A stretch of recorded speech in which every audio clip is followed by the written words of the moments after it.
Our ESPN writers have identified some players who are most in need of a move. And Shaka, what I'm going to ask you is if you agree that their time is up at the current club that they're at, and where would be a good landing spot for them if that is the case. So we're going to start with Callum Hudson-Odoi. Now, the word is that Todd Boehly has pled with him not to force a permanent exit from the club, but these are the clubs that we've seen linked with his name: Newcastle, Borussia Dortmund, Leicester, Southampton, ready to offer a temporary switch. What do you see happening here? What do you think would be good for the player?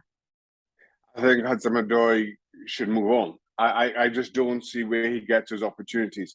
A couple of seasons ago, heavily linked with Bayern Munich, and then the injury, and just hasn't been able to force his way back in significantly at Chelsea. I feel a move is in the offing, and there are good clubs there that I think suits him and suits his development. Once Borussia Dortmund are interested in young attacking players, I think you have to sit up and take notice, given the work that they've done with young players at that club. All right, the next name is Conor Gallagher. We're sticking with Chelsea players here. Newcastle, another name linked with Newcastle. What do you think? Well, I'm going to try to put my bias to one side here, Kay, if you allow me that. But if you had asked me this on Friday, I'd have said to Conor Gallagher, you take the bus straight up the A4, whatever you can take to get yourself up there. The thing that changed matters for me is N'Golo Kanté going down. I think it was in the 84th minute against Spurs, and Gallagher coming on. Now, Kanté has had some injury issues over the last couple of seasons. So if I'm Conor Gallagher and I'm seeing that, I'm thinking, well, maybe I'll just stick around to see if Tuchel gives me a real opportunity to establish myself here at Chelsea. If it doesn't work out, I think the interest will still be there come January, still be there come next summer. So right now, as I say, the last couple of days has changed prospects for Gallagher significantly.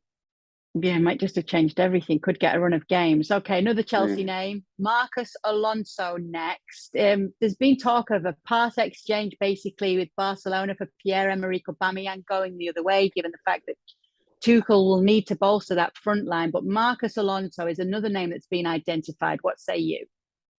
Well, getting a striker in is primary for Chelsea. That being said, Marcus Alonso has been a stalwart of that football club. I know Tuchel doesn't want to lose him unless he absolutely has to. Alonso wants to move, citing some personal reasons. And you can understand that when players get to this stage of their careers and they're thinking about where's going to be home long term. So I do sympathize. I do sympathize with Marcus Alonso if he wants to move away. So it's less about footballing prospects and more about long-term prospects for a player who's nearing retirement. And having walked that walk myself, I sympathize with Alonso. If you can push that move through and everybody's happy with it, then make it happen. Next name on the list is Eden Hazard. Now, some of the Chelsea fans have been getting excited saying we'll take him back. But it's interesting because there's a promise, well, maybe not a promise, but a suggestion that perhaps this could be his season finally at Real Madrid. Been looking okay in the pre-season, been looking good. Listen, if you'd asked me this last season, if you'd asked me this 6 months ago, I would have advised Eden Hazard to find a way out, jump on a bus if he needs to, jump on that same bus that Conor Gallagher was on if need be. But you're right, Kay. Given his injury issues and the fact that he's looked very good this preseason and Ancelotti has involved him so far this season, I'm thinking not just yet. Let me just wait to see what comes of these next few months. If he maintains his fitness, if he gets a decent run of games, if he somehow, depending on what Belgium do, really puts himself back into the shop window in a meaningful way, then I I think we can again see the best of Eden Hazard. Now, even if he is slightly lesser an Eden Hazard than we remember at Chelsea, I still think there'll be a lot of clubs who are interested in taking him. So don't rush yet, is my advice to Hazard yet again. Let's just wait to see how this plays out. Right now, things are looking good. And you're at a fantastic football club. No real need. So if Hazard is in the plans at Real Madrid, Sergio Reguilón is not in the plans at Spurs, it would seem. Brighton is the name that has been touted or put about there as where they need a replacement for Cucurella, and Reguilón is the name that's been brought up. Do you think that makes sense? Absolutely. Move on.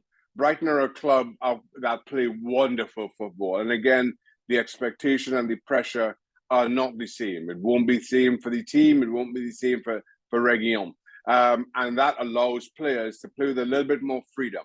Find their confidence, find themselves. I think that's a wonderful opportunity for Reguilón. If you can make that happen, that one I think works wonderfully well. Okay, lastly, Shaka, we've got Marcus Rashford and what his plans for the future could be. Obviously, we saw the stories and the links with PSG. But the links with PSG didn't make an awful lot of sense to me, given how poor Rashford has been. But if Rashford can somehow engineer a move away from Old Trafford, I think he should. And listen, I understand he's a Manchester boy. He's played for Manchester United. I understand the attachment. But if you're a young player at United right now, and you're looking at what's been happening, even though you've been a part of it, you're looking at what's been happening, I'm just not sure that that's the right place for you. That's just not the right place to grow your talent. And I say that because let's look at the track records of so many who've arrived at Old Trafford over recent years and how they've regressed. Whether we want to talk about Harry Maguire and how good he was at Leicester and far less of a player now. Paul Pogba, outstanding for Juventus, a World Cup winner with France, yet disappointed with Manchester United. Jadon Sancho at Dortmund has regressed since his arrival at Old Trafford. You look up and down that team, and the only people who have performed anywhere near as you would expect is Cristiano Ronaldo.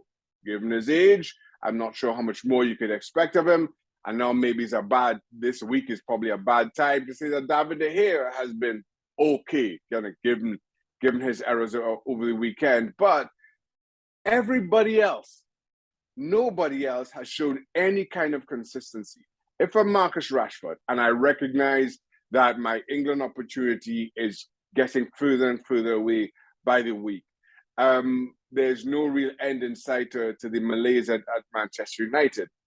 I'm trying to get away, and I do not give him at all wrong for that.